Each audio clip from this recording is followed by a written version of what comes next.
E priti me një buqet lule dhe me protokoll solemn. Me ftesë të ministrit të brendshëm të Maqedonisë së Veriut Pançet Oshkovski, ministrja e brendshme e Shqipërisë Albana Koqiu qëndroi për vizitë zyrtare në Shkup. Pas një takimi bilateral mes tyre në konferencën për media, ata thanë se njëra nga konkluzionet është që One Stop Shop të implementohet edhe me kufirin mes Shqipërisë dhe Maqedonisë së Veriut.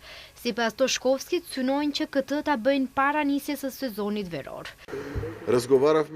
Biseduam për çështje shumë të rëndësishme dhe erdhëm në konkluzione për të dyja vendet. I pari është që para sezonës së verës u dakorduam që ta implementojmë One Stop Shop edhe në Republikën e Shqipërisë dhe ekipet tona punojnë intensivisht për të gjitha përgatitjet e nevojshme të dokumentacionit të nevojshëm.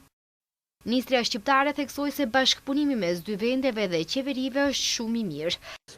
Shqipëria dhe Maqedonia e Veriut janë dy partnerë strategjik dhe janë në një miqësi të vazhdueshme së bashku. Dy vende që ndajmë një hapësirë të përbashkët, të lidhura shumë më shumë në ngjashmëri se sa në dallime. Si dhe dy vende kandidate për Bashkimin Evropian, prandaj kjo hapësirë që ne ndajmë sot do të jetë një hapësirë europiane, ku mallrat, kapitali dhe njerëzit do të lëvizin pa kufizime.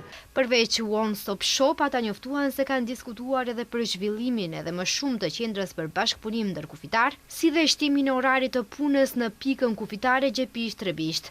Për të konkretizuar diskutimet që sot u bën në Shkup, ministrja Koqiu e ftoi Oshkovskin për, siç e quajti ajo, vizitë të posaçme në Tiranë. Ministrja e Qeverisë shqiptare u shpreh se një vit më parë në kufirin shqiptar ka pasur rreth 5 milion kalime dhe 1.8 milion automjete.